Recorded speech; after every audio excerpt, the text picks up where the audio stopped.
नमस्कार साथियों, मेरा नाम है मनीष भारती और आप देख रहे हैं संस्कृति आईएएस यूट्यूब चैनल। साथियों, आज जिस टॉपिक पर हम बात करने वाले हैं वह कानूनी प्रक्रिया से जाकर के जुड़ेगा और सामाजिक न्याय की अवधारणा की जब हम बात करते हैं वहां से भी जाकर के ये मसला आपका जुड़ेगा। सबसे पहले समझ लेते हैं कि यह जो टॉपिक आज का है वह टॉपिक है क्या। दरअसल क्रिकेटर शिखर धवन और उनकी पत्नी आयशा के बीच तलाक का अर्जी दिया गया था, जिसे कोर्ट ने मानते हुए दोनों को तलाक दे दिया है। अब यहाँ पर मुद्दा हमारे लिए क्या जरूरी हो जाता है, क्योंकि कोर्ट ने पाटियाला हाउस जो दिल्ली की कोर्ट है उसने जो यह माना है कि किस आधार पे तलाक दिया जाए वही जाकर के हमारे काम की चीज होता है। और कोर्ट ने कहा है कि क्रूरता के आधार पर पत्नी से उन्हें तलाक दिया गया है, यानी कि क्रूरता की बात की गई है और यहाँ पर मानसिक क्रूरता की बात की गई है। तो इसको लेकर के हमारा कानून क्या कहता है, इस सब चीजों पर हम डिटेल से बात करेंगे। यदि कोई महिला होती है वह अपने पति से संबंध विच्छेद करना चाहती है, तलाक लेना चाहती है, तो उसके लिए कानूनी प्रावधान क्या है, इन सब चीजों पर हम डिटेल से बात करेंगे। यह टॉपिक जो आपका है जीएस का पेपर 2 यानी कि सोशल जस्टिस का जो सेगमेंट है वहां से जाकर के जुड़ेगा। इसके अलावा आपका यह इथिक्स में केस स्टडी में आ सकता है और एसए के पेपर में भी इससे प्रश्न आ सकते हैं। तो बहुत ध्यान से इसे समझना है, क्योंकि इसमें कानूनी प्रक्रिया की हम बहुत सारी बातें करने वाले हैं। जैसा कि टॉपिक भी है, क्रूरता के आधार पर पत्नी से तलाक मिला है। चलिए, अब उससे पहले एक सूचना है, और सूचना क्या है कि संस्कृति आईएएस बीपीएससी के लिए फाउंडेशन बैच जारी कर रही है। फाउंडेशन बैच कहने का तात्पर्य है कि इसमें प्रीलिम्स और मेंस दोनों ही सेगमेंट की पढ़ाई कराई जाएगी। यह ऑनलाइन माध्यम से होगा। बैच की शुरुआत जो है वह 15 अक्टूबर 2023 से हो रही है। 50% का डिस्काउंट है इसमें अभी, यानी कि 25,000 रुपये में आपको यह भी उपलब्ध हो जाएगा। आप इसे इंस्टॉलमेंट में भी पे कर सकते हैं। यदि कोर्स की विशेषताओं की बात करूं तो 500 से अधिक घंटों की कक्षाएं आपकी होगी और वैलिडिटी जो इस कोर्स का है, जिस दिन भी आप नामांकन लेंगे उसके 1 साल बाद तक आप इसे असीमित बार देख सकते हैं। प्रतिदिन 2 कक्षाएं आपकी कराई जाएगी, आपको प्रिंटेड नोट्स दिया जाएगा और नियमित टेस्ट भी लिया जाएगा। कॉन्टैक्ट नंबर दिया गया है। इस विषय में विस्तृत जानकारी के लिए आपको दिए गए कॉन्टैक्ट नंबर पर कॉल कर सकते हैं या संस्कृति आईएएस के वेबसाइट पर विजिट करके विस्तृत जानकारी लेकर के अपना नामांकन सुनिश्चित करवा सकते हैं। चलिए, अब मुद्दे पर लौटते हैं, और मुद्दा क्या है, Shikhar Dhawan granted divorce from wife on grounds of cruelty, what the laws says. हमारे लिए यह काम का मसला यहाँ पर बन जाता है कि कानूनी प्रावधान क्या क्या हैं। यदि कोई व्यक्ति तलाक लेता है, तो व्यक्ति हैं उनके बीच में तलाक होता है, तो क्या मसला है। और यहाँ पर जो बात की गई है कि क्रूरता के आधार पे पटियाला कोर्ट ने क्रूरता के आधार पे तलाक दिया है, तो उसको लेकर के हम बात करेंगे। इस केस में सबसे पहले प्रमुख बिंदु जरा समझ लेते हैं, उसके आधार पे ही चूंकि हम अपने डिस्कशन को बढ़ाएंगे। पाटियाला हाउस फैमिली कोर्ट ने दिल्ली में जो अवस्थित है शिखर धवन को मानसिक क्रूरता के आधार पे तलाक दे दिया है। कोर्ट ने अपने फैसले में कहा कि आयशा कौन है, शिखर धवन की पूर्व पत्नी थी, आप ऐसा कह सकते हैं। अब तो आयशा ने शिखर धवन को सालों तक अपने बेटे से मिलने नहीं दिया, इनके जो पुत्र होंगे उनसे मिलने नहीं दिया। तो कोर्ट ने कहा कि आपने फिर मानसिक रूप से शिखर धवन की प्रताड़ना की है, क्रूरता किया है, इसीलिए यह जो है पर्याप्त आधार बन जाता है संबंध विच्छेद करने का, तलाक दे देने का। ठीक है, अब हम यहां से, ये इतना ही करंट अफेयर्स था। आप कहते रहते हैं कि करंट अफेयर्स क्या होता है, तो करंट अफेयर्स इतना ही था, यहां मामला खत्म। कोई भी देखिए, करंट अफेयर्स जो होता है वह बेसिक का ही होता है, जो आप कॉन्सेप्ट पढ़े उसके आधार पे कोई घटना आ गया और फिर उसका चर्चा चल जाता है। हालांकि कुछ यदि नया डेवलपमेंट हुआ हो, कानून में कुछ बहुत बड़ा बदलाव हुआ हो, संविधान में संशोधन हुआ, तो निश्चित तौर पर वहां पर थोड़ा सा फोकस करना जरूरी हो जाता है। अब यहां पर करंट अफेयर्स का मुद्दा खत्म हो गया कि कोर्ट ने क्या फैसला दिया। हमारे लिए क्या इंपॉर्टेंट था, ध्यान रखना है, कोर्ट ने क्रूरता के आधार पर तलाक दिया है और वह मानसिक क्रूरता है। शारीरिक क्रूरता या शारीरिक प्रताड़ना की कोई यहां पर बातें कोर्ट के द्वारा नहीं कही गई है। तो विवाह में क्रूरता क्या होता है और कहां-कहां इसका कानून में प्रावधान है, इसे देखते हैं।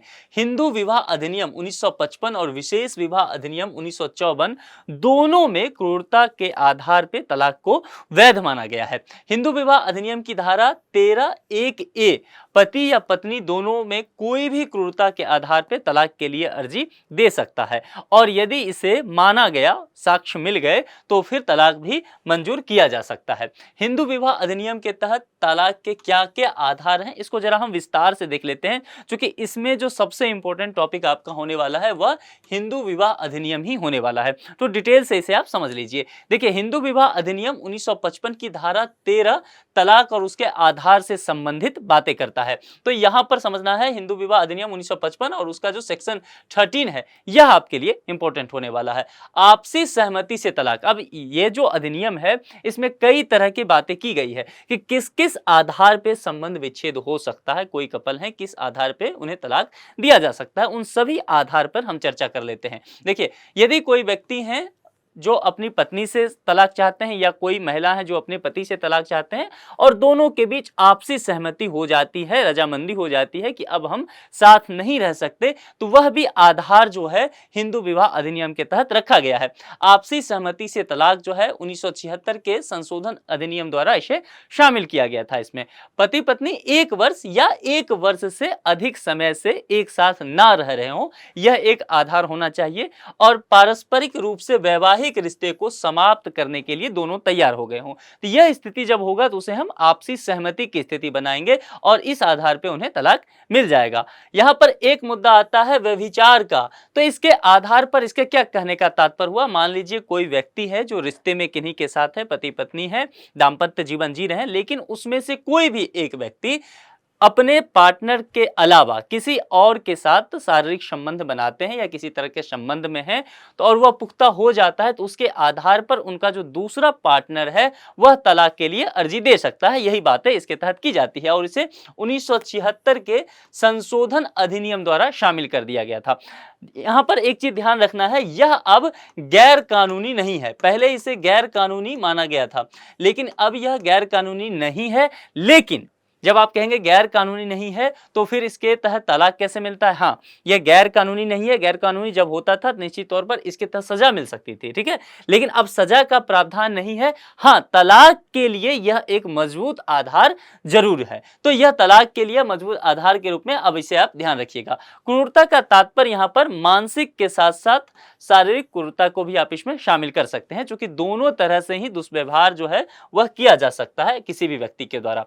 परित्याग की बात भी की गई है, ठीक है। परित्याग एक कारण हो सकता है, परित्याग दोनों ही तरफ से हो सकता है। पति अपनी पत्नी का कर सकता है या पत्नी अपनी पति का कर सकता है। तो इसमें से किसी एक द्वारा बिना किसी उचित औचित्य के और उसकी सहमति के बिना यदि दूसरे साथी का परित्याग किया जाता है तो यह भी एक मजबूत आधार बन जाता है तलाक का। धर्म परिवर्तन की बात भी की गई है। मान लीजिए जब दोनों ने विवाह किया था, दोनों हिंदू धर्म से संबंधित थे, लेकिन विवाह के तत्पश्चात ऐसा देखा गया कि पति ने किसी और धर्म को अपना लिया है, ठीक है, और उसमें सहमति नहीं ली गई हो, उसकी अपनी पत्नी का उसने सहमति नहीं लिया है, तो उसकी पत्नी को यह पर्याप्त अधिकार कानून देता है कि वह तलाक के लिए अर्जी दे सकती है। तो धर्म परिवर्तन भी एक आधार बन जाता है। उसके बाद मानसिक रूप से अस्वस्थ होना। अब मानसिक रूप से अस्वस्थ होना और कितनी तीव्रता होनी चाहिए इस पर जरा बात करते हैं। मानसिक रूप से अस्वस्थ होने का तात्पर्य यहाँ पर है कि व्यक्ति जो है अब उसकी जो बौद्धिक क्षमता है वो बहुत बेहतर नहीं रह गई है, आईक्यू लेवल उसका बहुत कम हो गया है, सोचने समझने की शक्ति नहीं रही है, और यह जो है इस कदर हो गया है कि इसमें सुधार की गुंजाइश भी नजर नहीं आ रही है। यानी कि डॉक्टरों की टीम ने, मेडिकल टीम ने यह कह दिया हो कि इसमें सुधार नहीं हो सकता है, जिसे आम बोलचाल की भाषा में हम कहते हैं कि व्यक्ति पागल हो गया है, ठीक है, और उसमें सुधार नहीं हो सकता है। तो यह स्थिति जब होगा तो मानसिक रूप से अस्वस्थ मानते हुए तलाक के लिए अर्जी दिया जा सकता है। अब यहां पर एक चीज और देखिए, कुष्ठ रोग की बात भी की गई है। यदि दोनों पार्टनर में से किसी एक पार्टनर को कुष्ठ रोग हो जाता है तो दूसरा पार्टनर इसके आधार पर तलाक के लिए अर्जी दे सकता है। एक और चीज देखिए, संक्रामक रोग की बात भी की गई है। यदि संक्रामक रोग हो जाता है तो दूसरा पार्टनर इसके आधार पर तलाक मान सकता है। अब आप इन 3 मुद्दों को एक साथ जोड़ करके पढ़िए, ठीक है। यहां तो देखिए यह धर्म का आधार था, परित्याग था, सामाजिक आधार, ये सब है, लेकिन इन 3 चीजों को देखिए, आपको यहां पर नैतिकता का प्रश्न आपको यहां दिखेगा कि आप आप कहेंगे कि नैतिक रूप से यह तो बहुत गलत बात है कि आप जीवन भर किसी के साथ रहते हैं और वह व्यक्ति अचानक से मानसिक रूप से विक्षिप्त हो जाता है, कुष्ठ रोगी हो जाता है या उसे किसी प्रकार का संक्रामक रोग हो जाता है, फिर आप इसे आधार मानते हुए तलाक के लिए अर्जी दे देते हैं। जबकि इस समय चाहिए था कि वह व्यक्ति अस्वस्थ है किसी भी तरीके से, शारीरिक रूप से या मानसिक रूप से, तो उसके पार्टनर को उसका साथ देना चाहिए था, उसके साथ रहना चाहिए था। निश्चित तौर पर जब हम इस तरह की बातें करते हैं तो वह नैतिकता के मापदंड में आता है, नैतिकता के आधार पर वह बातें की जाती है। लेकिन यहाँ पर जब यथार्थ की हम बातें करेंगे तो निश्चित तौर पर मामला अलग हो जाएगा कि किसी भी व्यक्ति को आप लंबे समय तक चाहते हैं कि उस पर एहसान ना करें या वह व्यक्ति भी आपका एहसान लेना नहीं चाहता है, तो ऐसी परिकल्पना की गई है, आप इसे कह सकते हैं कि यथार्थवादी दुनिया में, कि एक लंबे समय तक एक दूसरे को झेलते ना रहें और संबंध विच्छेद किया जा सकता है। तो इस आधार पे कानून ने इन चीजों को जस्टिफाई किया है। जब आप एसए का पेपर करेंगे, इस तरह के केस स्टडी आ सकता है, इस तरह का प्रश्न आ सकता है, तो वहां पर डिटेल से इन सब चीजों को आपको पढ़ने की आवश्यकता हो जाएगी। सांसारिक त्याग की बात भी की गई है। दोनों पार्टनर में से, पति या पत्नी दोनों में से किसी ने यह तय कर लिया कि वह अब सांसारिक चीजों का त्याग कर देगा, भौतिकवादी दुनिया जो है उसको छोड़ करके आध्यात्म की तरफ, भक्ति की तरफ बढ़ जाएगा और घर गृहस्थ जिसे कहते हैं ना, गृहस्थ आश्रम से निकल जाएगा। इस स्थिति में भी दूसरा जो पार्टनर उसका है वह तलाक के लिए अर्जी देना चाहता है तो तलाक के लिए अर्जी दे सकता है, कोर्ट उसकी मान्यता देगी। यहां पर एक मुद्दा और रखा गया है, मृत्यु का अनुमान की बात की गई है।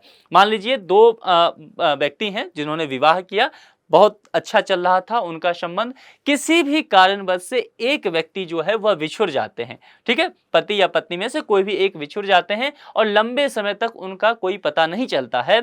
इस आधार पर यदि 7 साल हो जाता है और 7 साल तक बिछड़े हुए व्यक्ति के जीवित होने का कोई प्रमाण नहीं मिलता है, उनके रिश्तेदार के द्वारा भी, उनके परिवार के द्वारा भी, किसी भी तरह से, तो यहां पर इस 7 साल की अवधि को आधार मानते हुए दूसरा पार्टनर जो है वह तलाक के लिए अर्जी दे सकता है। वैवाहिक अधिकारों की बहाली के आदेश का पालन करने में यदि विफलता होता है तब भी तलाक को आधार माना जा सकता है। इसके कहने का मतलब है कि मामला कोर्ट पहुंचता है और कोर्ट जो है कुछ यहाँ पर सुनवाई के दौरान कहती है, जो भी कोर्ट का आदेश होता है आपको आदेश पालन करना है, दंपति को, दोनों को ही।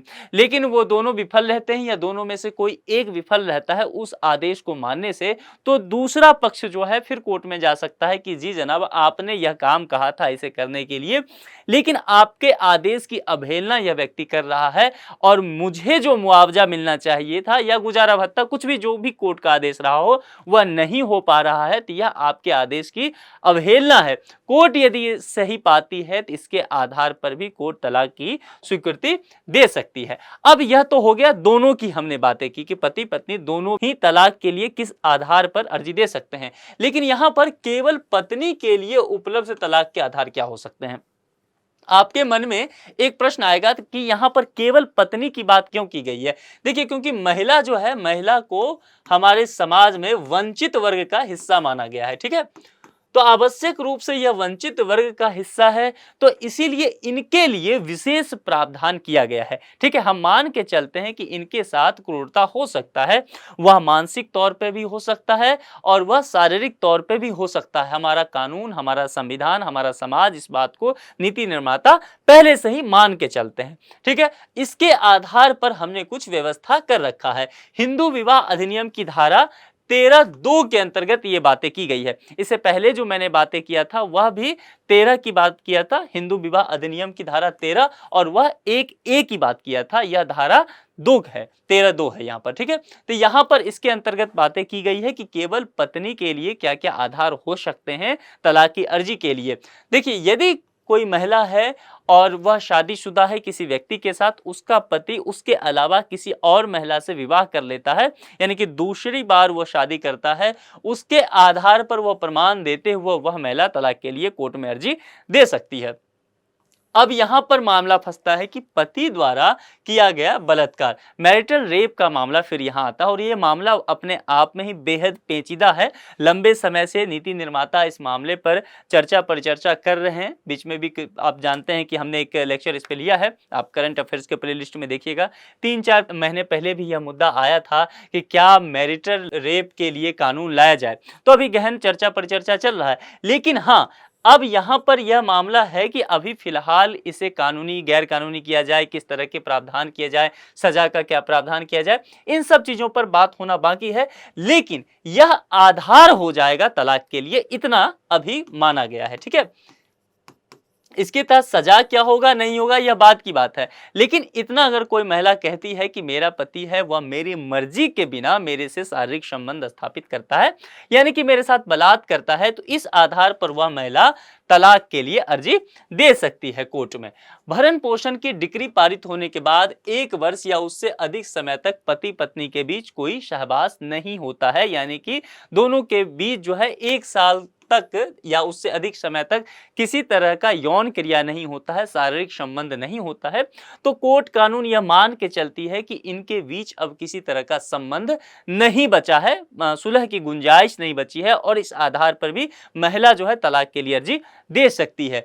यदि विवाह 15 वर्ष की आयु प्राप्त करने से पहले हुआ हो तो पत्नी विवाह से इनकार कर सकती है, और यह केवल पत्नियों को ही अधिकार दिया गया है कि मान लीजिए कोई महिला है, कोई लड़की है, उसका विवाह 14 साल में हो गया, ठीक है, तो वह उस वक्त नाबालिग थी, तो जब यह मान लीजिए 30 साल की महिला हो जाती है, अब इसको लगता है कि नहीं मुझे इस व्यक्ति से तलाक लेना है, या 30 साल भी छोड़ दीजिए, यहां पर रख लीजिए, या 18 साल की हो जाती है, बालिग हो जाती है, इसका विवाह हो चुका है 14 साल में, लेकिन इस महिला को लगता है 18 साल होने पे कि मुझे इस व्यक्ति के साथ नहीं रहना है, ये मेरे लिए उपयुक्त नहीं है, उस आधार पे यहां पर मामला फंसेगा। जो हिंदू विवाह अधिनियम जो है धारा 13(2) के तहत एक बात कही गई है कि विवाह जो उस महिला का हुआ है और विवाह के समय उसकी आयु 15 वर्ष से कम यदि रहता है, उससे पहले उसका विवाह होता है, तो महिला इस आधार पर तलाक के लिए अर्जी दे सकती है, कोर्ट उसकी स्वीकृति दे देगी। अब इस मुद्दे पर एक संभावित प्रश्न है, और प्रश्न जो है प्रीलिम्स के स्तर का है, आप जानते हैं कि मैं इसका जवाब नहीं दिया करता हूं, इसीलिए आपको ही देखना है। हिंदू विवाह अधिनियम 1955 के तहत निम्नलिखित में से कौन सा तलाक का आधार नहीं हो सकता है? यहां ध्यान देना है, प्रश्न को एक बार फिर से समझिए। निम्नलिखित में कौन सा तलाक का आधार नहीं हो सकता है? इसीलिए बार बार कहता हूं कि पुछल्ले शब्द पे ध्यान देना है। तो यहां पर नहीं शब्द पे आधार नहीं, क्या क्या विकल्प दिया गया है? क्रूरता, सहमति से किया गया धर्म परिवर्तन, कुष्ठ रोग, सांसारिक त्याग। फिर से विकल्प को देख लीजिए, क्योंकि यहां पर गलती करने की पूरी गुंजाइश है। क्रूरता, सहमति से किया गया धर्म परिवर्तन, कीवर्ड पे मैं आपको बताता चलता हूं। कुष्ठ रोग, सांसारिक त्याग, ये जो प्रश्न है इसका जवाब इसी लेक्चर में है। यदि ना समझ में आया हो तो जहां जहां इसकी चर्चा की गई है आप वहां जाकर के फिर से हिंदू विवाह अधिनियम को फिर से समझिए, उसके आधार पर इसका जवाब जो है कमेंट बॉक्स में आप लिख करके भेजिए। मुझे उम्मीद है आप में से चूंकि बहुत सारे लोग सही जवाब देते हैं, आप इसका भी सही जवाब दे पाएंगे। इस मुद्दे पर आप क्या सोचते हैं, आपका क्या कहना है, आपके क्या विचार हैं? आप अपना विचार हम तक जरूर पहुंचाएं। इस लेक्चर में इतनी ही बात रखते हैं, किसी दूसरे लेक्चर में किसी दूसरे मुद्दे के साथ आपसे मुलाकात होगी। अपना ख्याल रखिए। Thank you.